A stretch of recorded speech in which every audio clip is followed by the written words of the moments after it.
There is something quietly powerful that happens when you begin to notice what you already have. Not what is missing, not what is broken, but what is present. What is working, what is already yours. The brain is not wired to notice peace. It is wired to detect danger, to protect you, to anticipate what could go wrong before it does. This was once useful for survival, but now, this ancient wiring often keeps us stuck in cycles of stress and scarcity, never feeling like we have enough. Never feeling like we are enough. Gratitude is the antidote, not in some abstract spiritual way, but in a deeply biological way. Gratitude physically changes the structure and chemistry of your brain. Scientists at UCLA found that people who wrote about what they were grateful for had increased activity in the medial prefrontal cortex. This is the part of the brain associated with decision, making, emotion regulation, and empathy. What that means is, gratitude is not just a feeling.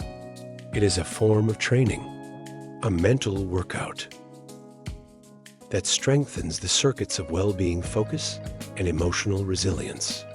When you practice gratitude daily, you are not ignoring your problems. You are expanding your awareness to include what is good.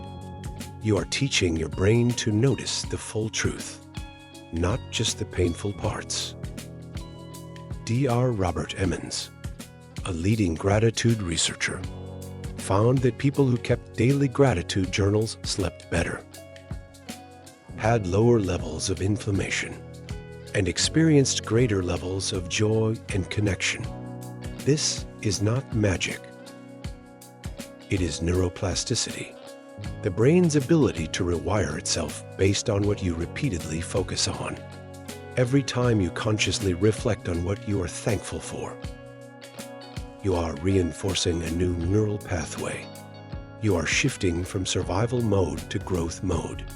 But here is the truth. Gratitude is not always easy, especially when life feels heavy, when things fall apart, when nothing seems to be going your way. And that is exactly when it matters most. The most powerful form of gratitude is not reactive. It is not just being thankful when things go well. It is proactive. It is a chosen mindset, a deliberate lens. Psychologist Martin Seligman, the founder of positive psychology, developed an exercise called 3 Good Things. Each night before bed, you write down 3 things that went well that day and why they happened. Within just 1 week, people reported significantly higher levels of happiness and lower levels of depression, not because their lives suddenly changed, but because their perception of life did. The brain starts to scan for the positive automatically, like a compass realigning itself toward hope, toward abundance, toward meaning. Gratitude slows you down. It pulls you out of the constant chase and brings you into the present moment when you take time to reflect on what is good. You activate the parasympathetic nervous system. Your body shifts from fight or flight into rest and digest. Your heart rate slows. Your breathing deepens. Your stress hormones decrease. You begin to feel safe. Not because the world is perfect, but because your internal world has softened.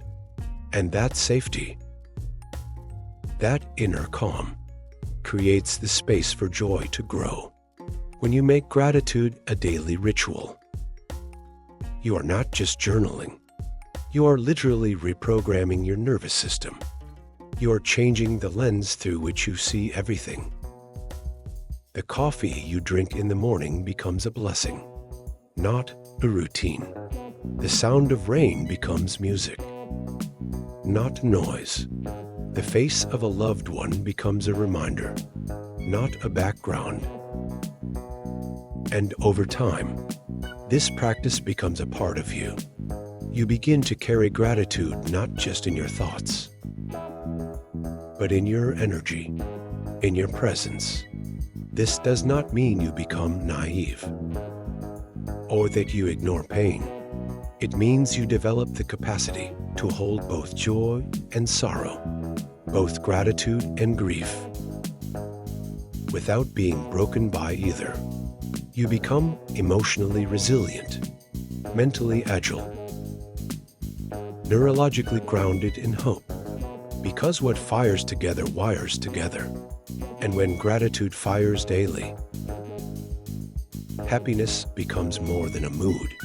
It becomes a trait, a way of being. So how do you begin? Start small.